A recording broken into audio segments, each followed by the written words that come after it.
If you want to grow Tradiscantia plant, this video is going to help you grow the Tradiscantia albiflora, understand the plant requirements, as well as selecting the best methods for fast rooting the Tradiscantia cuttings. So stay tuned and I'll see you in the other side.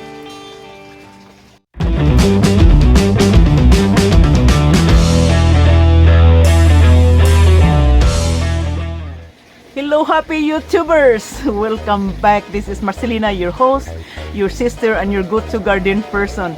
In today's video, we will be learning how to grow Tradiscantia albiflora, understand the plant requirements as well as selecting the best methods for fast rooting our Tradiscantia cuttings. But before we begin, we're going to ask three important favors of you. First, subscribe to our channel Cashew Greens and join our gardening family. It is so great to have you guys as part of our extended gardening family. Second, hit likes if you find this video interesting. And the last most important thing is to watch the ads. We don't ask you to watch all the ads in the video, but if you could watch even just one, that would be extremely helpful to our channel. So thank you in advance for all the support out there. Let's get back to the video and I'll see you in the next episode. We're going to do a few gardening activities today, so don't fast forward the video or click away. Stay with us until to the end. Thank you very much. Salamat po. Muchas gracias. Alright, did you know that Tradiscantia is a genus of 75 species of perennial wildflowering plants in the family Comolinaceae? Member of this species was related to spiderwort and was first introduced in Europe in the 1700s as ornamental plant, and are now grown elsewhere in the country. I remember when I was in the Philippines, we had Tradiscantia zebrina was growing wild under the banana tree, that this plant almost covered half of our yard. But despite of their being obnoxious, being invasive, there is also beauty inside of their being wild. So we come up these species and put them together, renew and rebuild the Tradiscantia plant, so we come up this beautiful Tradiscantia that catches everyone's eyes, including myself. Welcome to the Tradiscantia albiflora. So how can we grow this plant? Stay tuned. We'll continue after the break.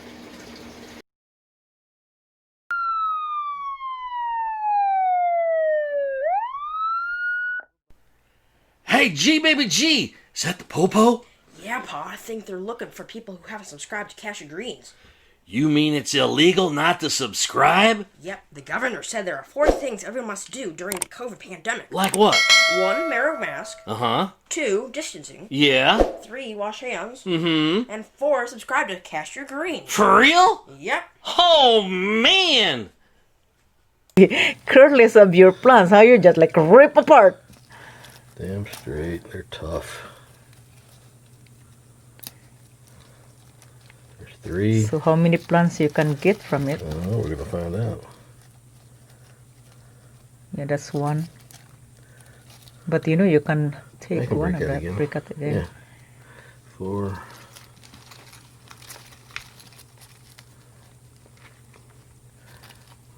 5, 6, 7 plants there. 7 plants. Okay, so let's repot that. Okay, so you're going to put that in a small pot? Yeah. Try to use some of the same soil we had in there. They're already like that soil, it's already moist. You cannot trim those dead leaves. Wasn't too wet. It's actually pretty good.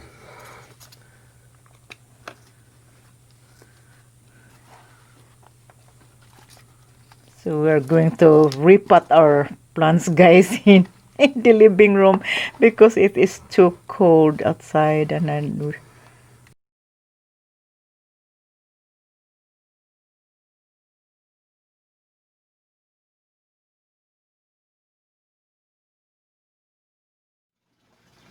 hello everybody, I'm here standing next to my aquaponic raised bed with nothing to hold on. I must just go ahead and place my hand on the plastic. Woo, it's so deep.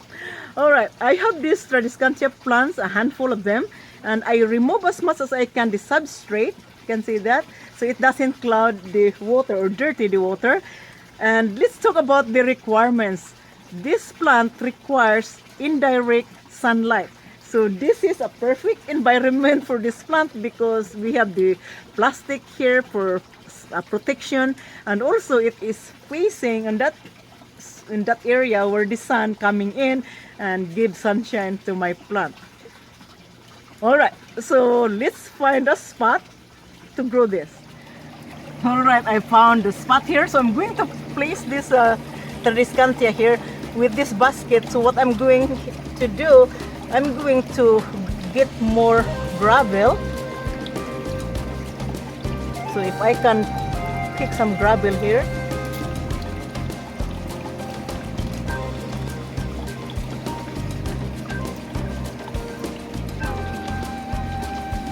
So I will gather some gravels here in this raised bed and put it in here. This will do it. Alright, so I have this gravel here and I'll place this Tradiscantia.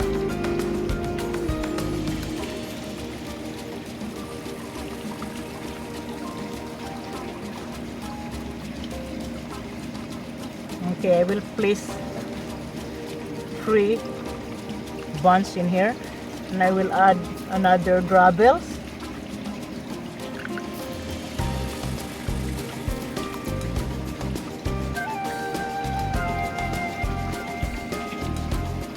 Okay, this will do it, and I will mount another gravel in here so when the water hits to this level it doesn't drown my plant. So I will put it in here.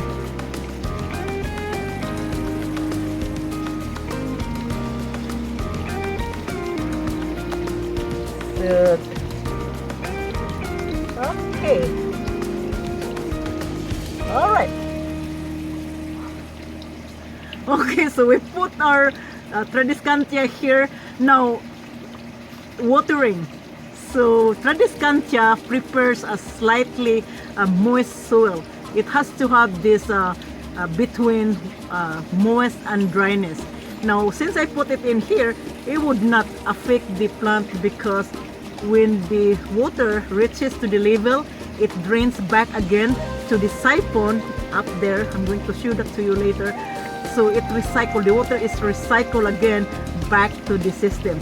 And this one here would be okay. Now, if you are growing Tradiscantia indoor, I would suggest that place the Tradiscantia in the window where facing to the sun. So if you have a good sunlight in that side or in the area, then place your Tradiscantia, because if you place this plant in less light, it changes the color of the foliage.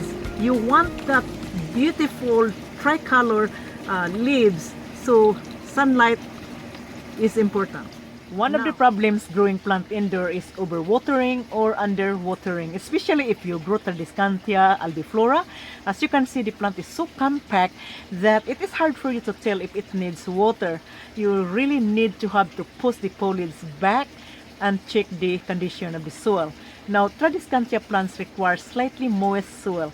If it is oversaturated, it will rot the root, also limits the oxygen intakes in the root system, plus you are allowing the fungus to grow inside the container. So to avoid the problems, I would suggest to use a saucer like this one here. I filled in the hydrotons, but you can use pebbles or gravels. So what you will need, fill the saucer with water all the way to the top, you can see, and place your container on the top. So this will prevent oversaturating the soil media.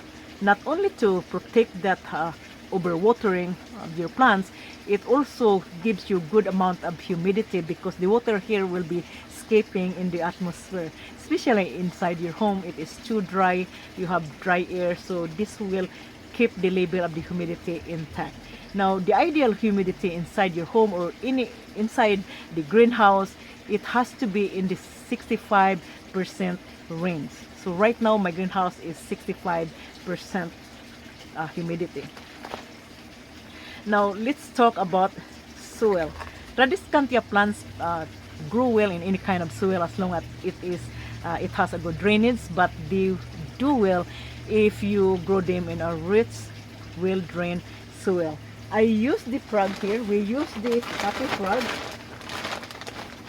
We use this kind of soilless media in most of our gardening, but you guys can get any kind of soil. So I'm going to show you how to plant the Tradiscantia later on. But the next step that we're going to talk about is fertilizer. Now, Tradiscantia plants doesn't require fertilizer, but if you do fertilize them, I'm going to introduce you the best fertilizer that I use here in my garden, and you can use this. So I also going to link this product in the video so you can check the link and get the product from there.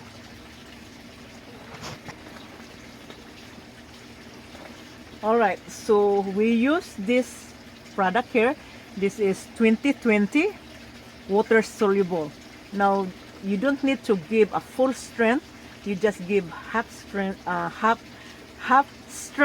of the fertilizer. So we're going to mix this. Alright, this is how it looks like. That's beautiful color. So I use this measuring spoon. I only need half of this fertilizer. That's half. And then I place it in here in the pitcher.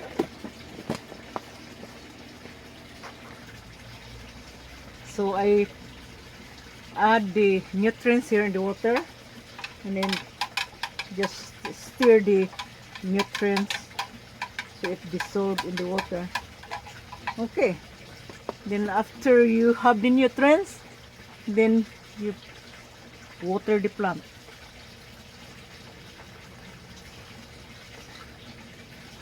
Alright, so we have come up this far. Stay with me till to the end, because there is still another materials that we're going to cover today. So we'll continue after the break. Unlike other Tradiscantia species or Tradiscantia zebrina, the Tradiscantia NANOUK or Tradiscantia albiflora is designed as compact plants, like what you see here. Propagation is very easy. You can propagate the Tradiscantia by seeds, by stem cuttings, or by subdivision.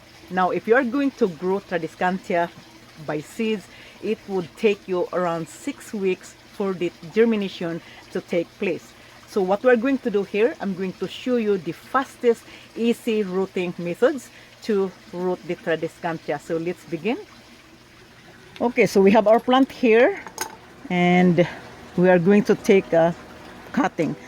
Now, the ideal length of the cuttings should be 4 to 6 inches or 6 to 8 inches, but we don't have enough growth in here, so we just take 4-inch cut. And I can see this one here. I will probably take this down and cut that below. All right, so this is like almost like 3 inches. As long that I have the node, so this one here, okay, remove your lower leaves and just leave 2 leaves in here.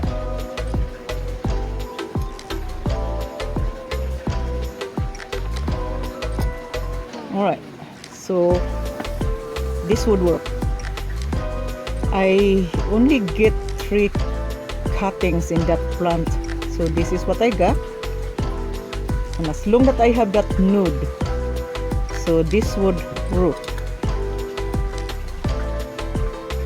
So I will cut that closer to that node, because in that area is more concentration of hormones.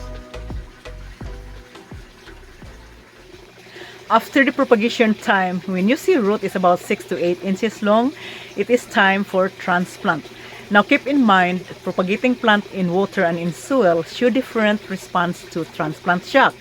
Unlike rooting the cuttings in soil, where soil still attached to the root, so if you transfer the plant to the garden or to the pot, the stress to the plant is lower than the stress to the plant you root in water. This is because it is used to the water environment, so moving the plant from water to soil can be a problem. So to avoid the stress during the transfer, use a Myco Plus. So this is the product that is going to help against transplant shock. So let's go ahead and transplant our Tradiscantia. Use your soil media 50-50, 50% coco fiber and 50% perlite. Or you can buy a ready-to-grow soilless, or you can mix yourself. In a 4-inch pot, fill halfway with soil, and I add the worm casting. This is going to give a boost to the newly repotted plant. Also contains other traceable minerals like zinc and manganese. Now before you apply the mycorrhizae or Myco Plus, dip in water, so the Myco Plus is going to stick into the root. You need just 1 pinch of the mycorrhizae and spread to the root.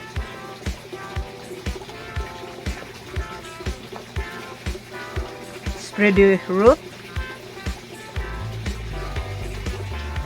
and add extra soil.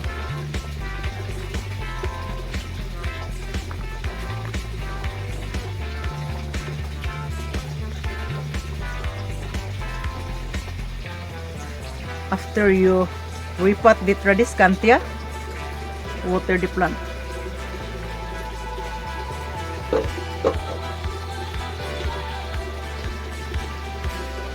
That was not hard. It is easy breezy. Okay, so if you guys grow Tradiscantia, don't mix it with other plant in one container, because this is going to overtake the other plant because it is compact. So avoid mixing with other plants, so grow it by itself. Now the soil pH is 5 to 6, so make sure you check the pH. This is a perennial plant, zone 10 and 11, so if you live below the 10 and 11 zone, you might have to grow this in the container and bring inside your home during winter time, because this can only stand 50 degrees outside. Okay, so pests and diseases. So if your Tradiscantia is infested, use alcohol. Spray the alcohol in the leaves, mix the alcohol with warm water and spray the plants. You can also use neem, but make sure that you know the doses, because neem oil can burn the leaves of the plant. So I hope this video is going to help you guys, and if you have any questions or any concern, just write your comments below. Now, what type of species of Tradiscantia did you grow? If you have grown a lot of Tradiscantia, talk this plant with us and share your experience. So thank you for watching, guys, and see you next week. Adios.